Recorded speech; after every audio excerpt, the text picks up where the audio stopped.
PR. Promoting dialogue. It's 6 p.m. in Dakar, 7 p.m. in Lagos. Good evening and welcome to Newslink, coming to you live on West Africa, Democracy Radio, broadcasting on 94.9 FM and around the world at wadr.org. Here are the top stories. Benin and Nigeria strengthen security partnership against terrorism. Nigeria's Electoral Commission chairman says 2027 elections may not be 100% perfect. We may not be able to achieve 100% perfect election for now. But as far as electronic transmission of results is concerned, that we have the capacity to transmit the results. Ghanaian police arrested 3 individuals over the death of a Liberian as calls mount for justice. Guinean government grants 6 months ultimatum for political parties to comply with new law amid resistance from opposition groups. Political parties survive on contributions from their members. In Guinea, there is not yet a sufficiently strong political foundation. Please stay with us for details of these stories and more. On the news, this is Augustine Bill Coley. Many thanks for joining our broadcast. We begin with a focus on security issues as Benin and Nigeria are preparing for cross-border security cooperation against terrorism. High-ranking military officials from both countries are meeting in Cotonou discussing this partnership. Sankule Janko gives the details. Major General Adamu Laka, director of the National Counter-Terrorism Center, led the Nigerian delegation to Cotonou. On the business side, the interlocutor was General Abu Issa, Chief of Staff of the Army, accompanied by several high-ranking officers, including the Commander of Operation Mirado.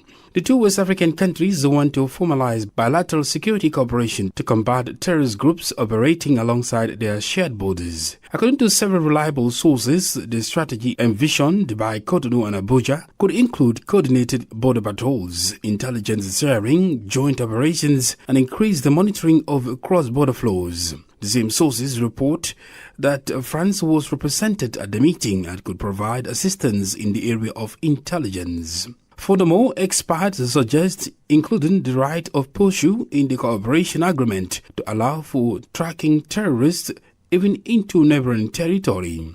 This cooperation project desired by Cotonou is taking shape as armed terrorist groups increase their attacks in northern Benin, a border region with northwestern Nigeria.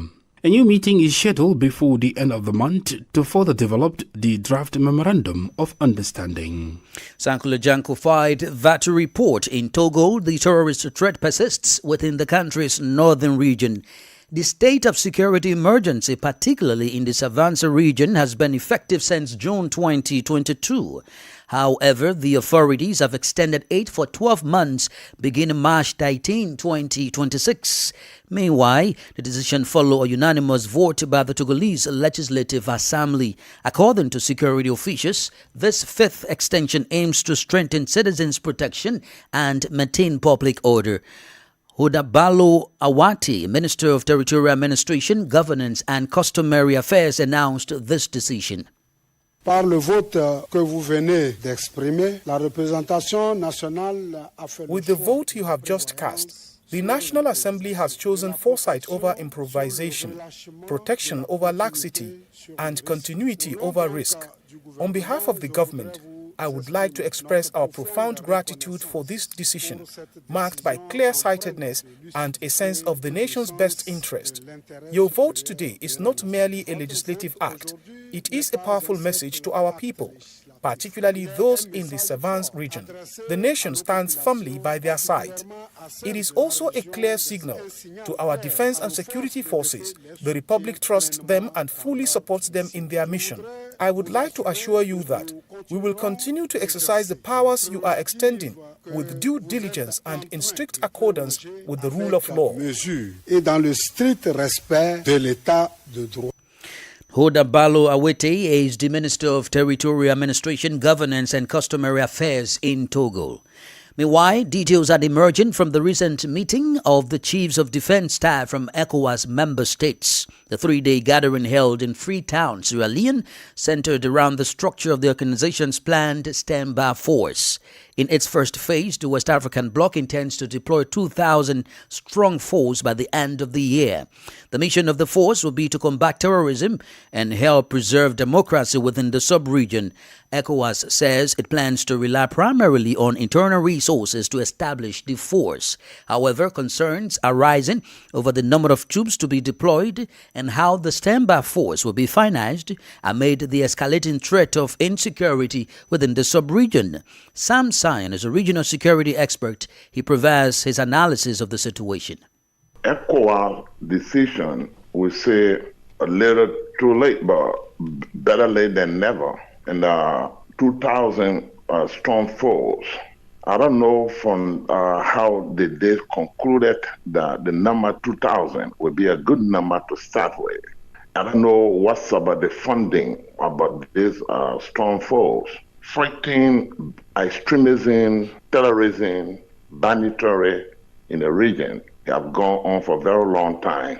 So at this point, ECOWAS initiative, even though too little, too late, but better than never, it's appreciated. But ECOWAS need to come and define it, because if you say you're fighting terrorism, banditry, extremism in the region, putting 2,000 folks together with money, they wouldn't just be the solution to it. Sam Sion is a regional security expert. Still on security matters, the Economic Community of West African States, ECOWAS, has voiced deep concern over the worsening hostilities in the Middle East, particularly tensions between Israel and Iran. It warns of potential threats to global peace, energy markets, and food security, particularly for Africa and other vulnerable regions.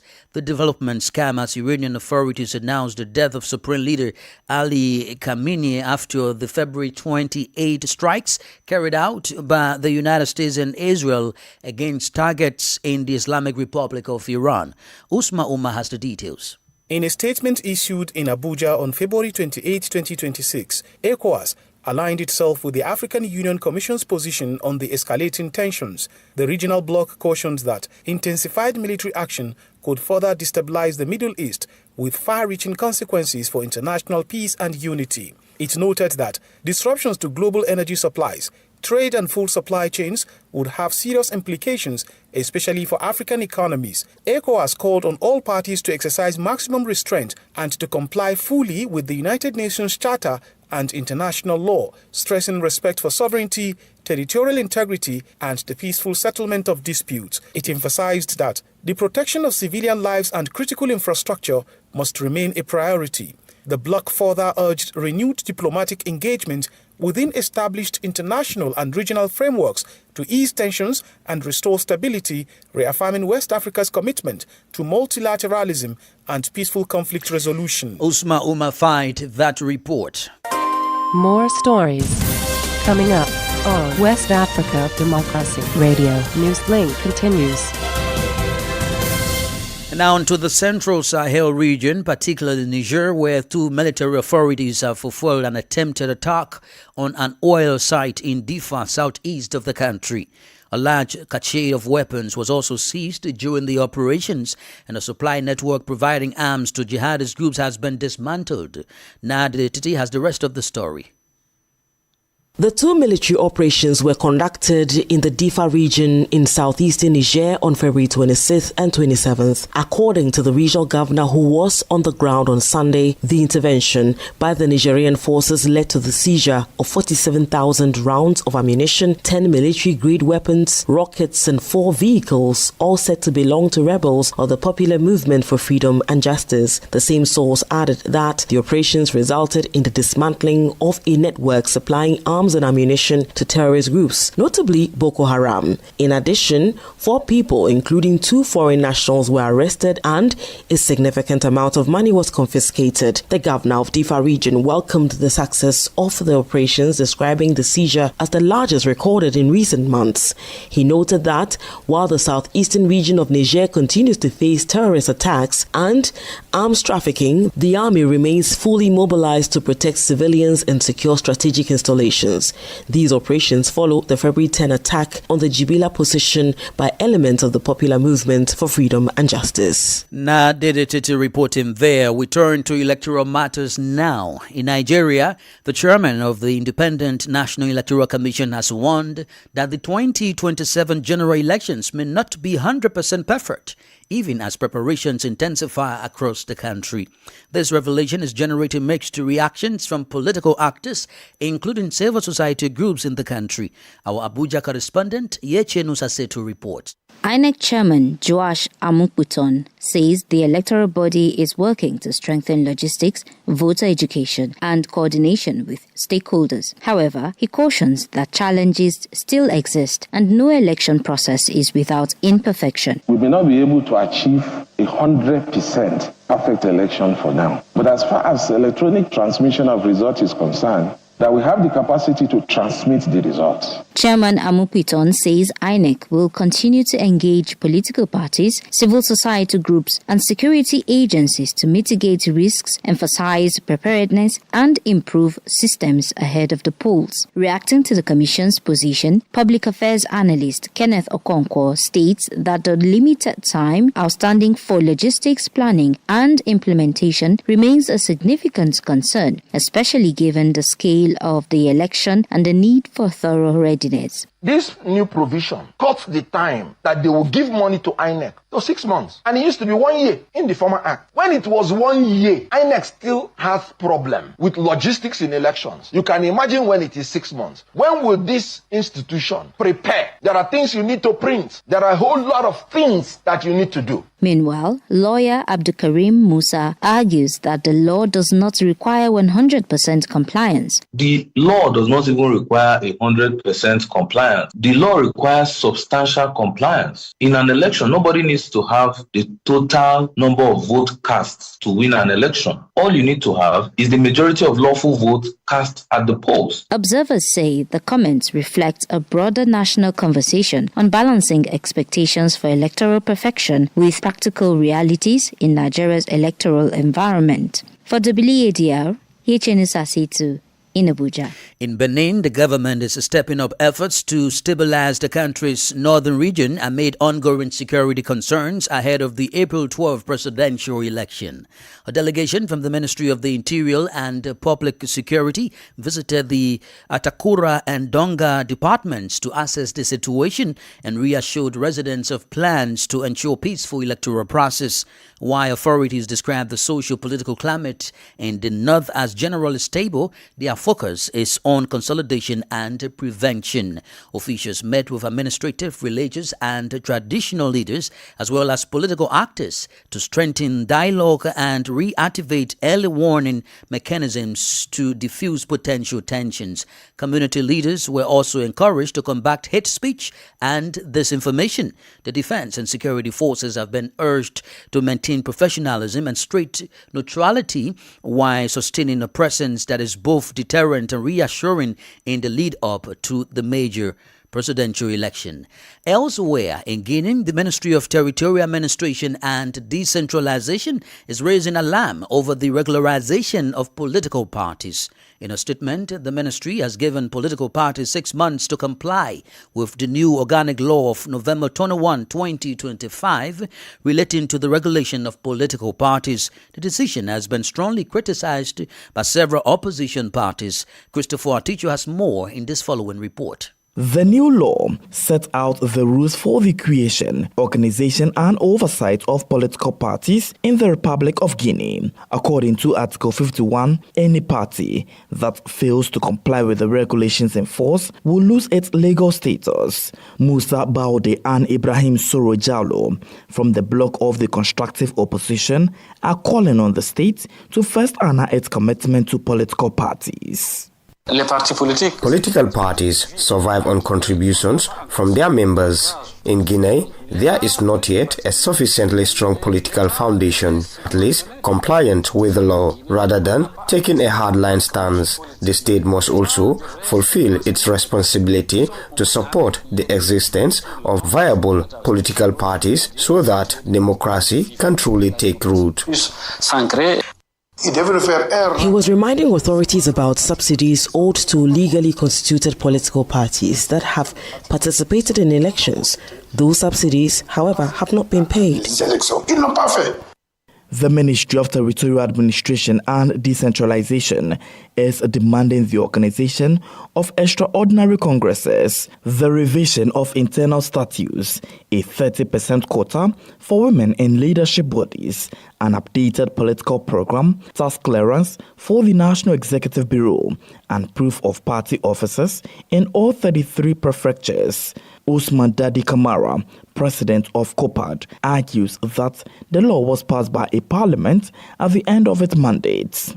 The Minister of Territorial Administration must exercise caution regarding these organic laws. This particular law was passed in December by the CNT to exist within 1 or 2 months.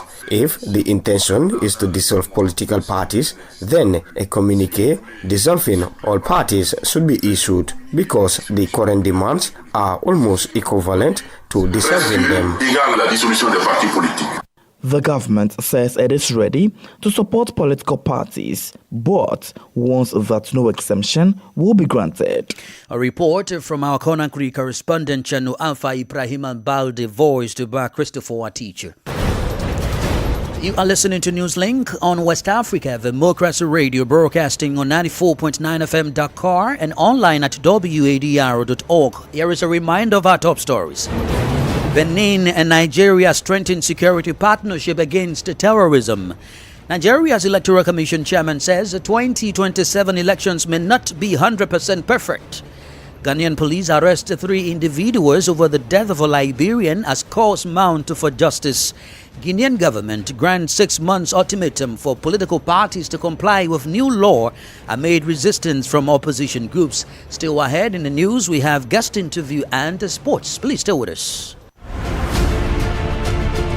Fresh and breaking news all the time. Hear it first as the news breaks, only on West Africa Democracy Radio. Newslink continues. Many thanks for being with us. We are streaming live on YouTube at WADR and on Facebook, WADR English Service. Ghanaian President John Dramani Mahama has cautioned African nations against measuring their progress against Western countries, citing growing political and social crisis in the so-called global north. He made the remarks during the opening of the 2026 judicial year of the African Court on Human and People's Rights on Monday in Arusha, Tanzania. Addressing a gathering of jurists, diplomats and civil society representatives, President Mahama noted that many countries long regarded as examples of democracy, justice and human rights are witnessing significant declines in governance standards. The Ghanaian leader stressed that African nations have too far long relied on Western standards as benchmarks for their own progress. Mwalimu Julius K. Nyerere famously said, "One does not judge one's state of health by comparing yourself to a sick person." For far too long, we compared ourselves to the West and used what we believe were their standards as our benchmarks for all our endeavors. The reality we see today should serve as a clear call to action. What should be our paradigm in understanding and interacting with the rest of the world, even as we preserve our dignity and cultural identity as Africans? I call upon African Union member states who have not yet ratified the protocol to please do so without delay. To my colleagues, heads of states in these countries, I assure you that you have nothing to fear from this court. I humbly ask all African nations and individuals to respect and implement the court's judgments in good faith, and to also make the declaration to allow individuals and non-governmental organizations direct access to this court. Ghanaian President John Mahama there speaking. Meanwhile, the Liberian government is actively collaborating with Ghanaian authorities following the lynching of a Liberian national, Austin Tengbe, in Accra, Ghana. The incident, which occurred on February 27, 2026 in the Lashibi Sakumono area, has ignited public concern, amplified by social media calls for justice and government intervention, referencing past incidents involving Liberian students abroad. WDR's Monroe Monrovia correspondent Abraham Parker completes the story. Preliminary investigation suggests that Austin Tingbe, a resident of the Spintex area, was visiting a fellow Liberian when an altercation ensued, leading to the events now under scrutiny. Emergency responders transported Mr. Tingbe to a nearby community hospital where he was pronounced dead. The incident, which occurred on February 27, 2026, in the Lasiaba-Sakomono area, has enacted public concern amplified by social media calls for justice and government intervention. Some citizens are drawing parallels to past incidents involving Liberian students in India and other countries, emphasizing the need for the government to protect its citizens abroad.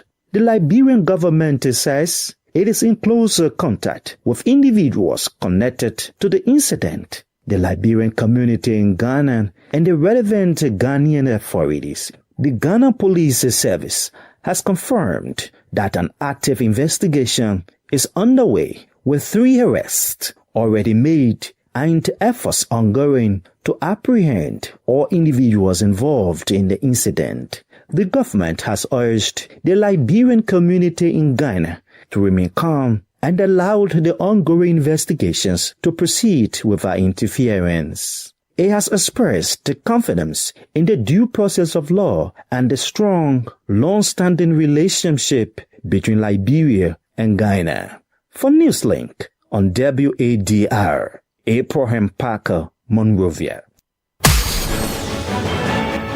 Politics, analysis on major news, social matters, and all. This is A Guest.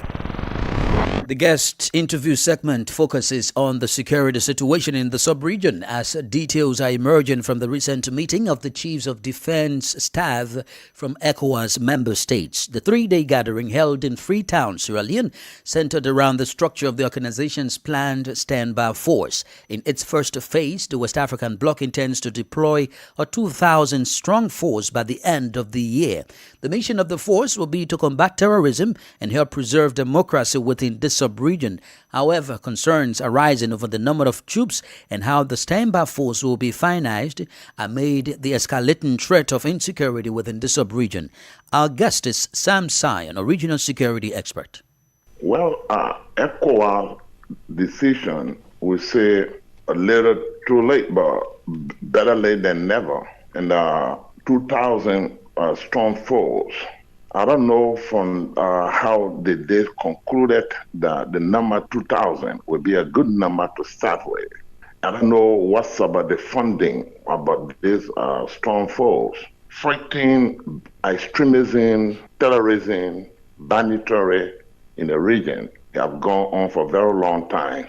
So at this point, ECOWAS initiative, even though too little, too late, but better than never, it's appreciated. But ECOWAS need to come and define it, because if you say you're fighting terrorism, banditry, extremism in the region, putting 2,000 folks together with money, they wouldn't just be the solution to it. ECOWAS says it plans to rely primarily on internal resources to establish the force. How would you examine the financial capabilities of ECOWAS to funding this 2,000 standby force, given the escalating threats of terrorism in the region? But recently, ECOWAS distributed, I think, 2.4 million on 3 or 4 countries in the region.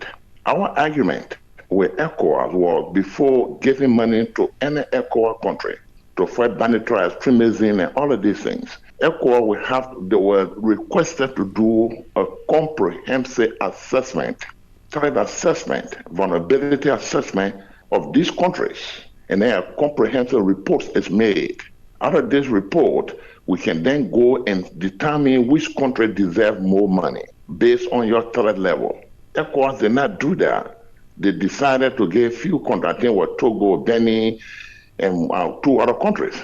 So if you are saying that this will be funded by the internal funding, that is the beginning of a failure of this organization. I think ECOWAS intend to solve our problem or minimize the difficulties reduce extremism, reduce banditry, terrorism, deal with these so-called cross-border criminals. ECOWAS should provide funding. ECOWAS should, because if you are taking the finances from the country, the countries that are poor, some of them don't even have resources. In the fight against terrorism, I tell you this, in the fight against terrorism that I have done throughout my life, our fight target is to disrupt the finances of the terrorist network. If you disrupt the finances of the terrorist network, then you have a footnote to begin the fight. So if you are saying the funding will be internal, not raised by ECOWAS, that is the beginning of a failure. I can tell you this. ECOWAS should have the guts. ECOWAS should stand up and provide the funding. ECOWAS should provide. This is huge funding.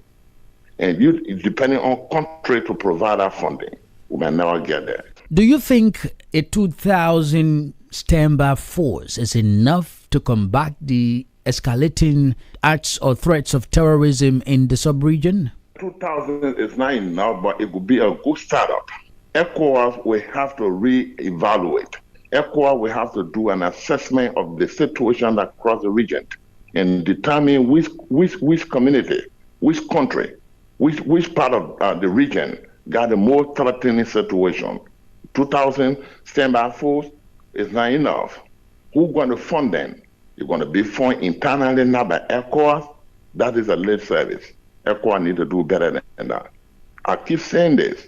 ECOWAS is a toolless bulldog. They are showing no deterrent. They are showing no efficiency. They are showing no courage to combat crime and terrorism in our region. Sam Sion is a regional security expert. And now in the world of sports, we begin with athletics as Kenya's Brigade Kossie smashed the Tokyo Marathon course record, winning in 2 hours, 14 minutes, 29 seconds, more than 2 minutes clear of Ethiopia's Betukan Wadr.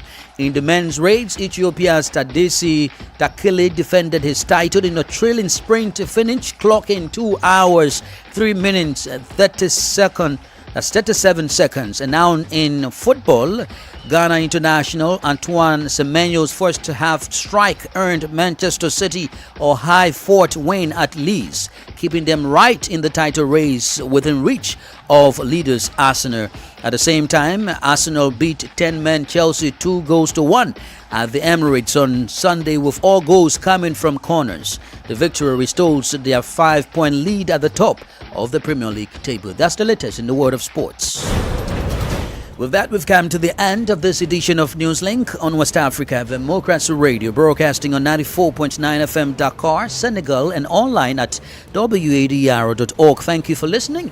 Many thanks to Mustafa Sek and Umu Dayogo for the technical support. Do interact with us via our social media platforms, including X, Instagram, and Facebook at WADR English Service. I am Augustine Curley. Good evening. And many thanks to you for listening to Newslink via Hot 104.3 FM, Hilltop Radio 104.7 FM, and Veritas Radio 102.9 in Banjul, the Gambia. We also appreciate our listeners in Liberia via Alternative Youth Radio 98.9 FM, Lofa County, Radio Kagama 94.5 FM, Nibe County, DCN Radio 91.3 FM, Riverside County, Wakat FM Radio, Banga, Liberia, Radio Baf FM 91.3 Sierra Leone in Nigeria, and Love 104.5 FM Abuja. For you listening via Radio Pad 95.1 Damango, Savannah region, and on Royals FM 104.7 Wenchi, Ghana, we say a big thank you. Remember, West Africa Democracy Radio is all about you, your views, and your opinions.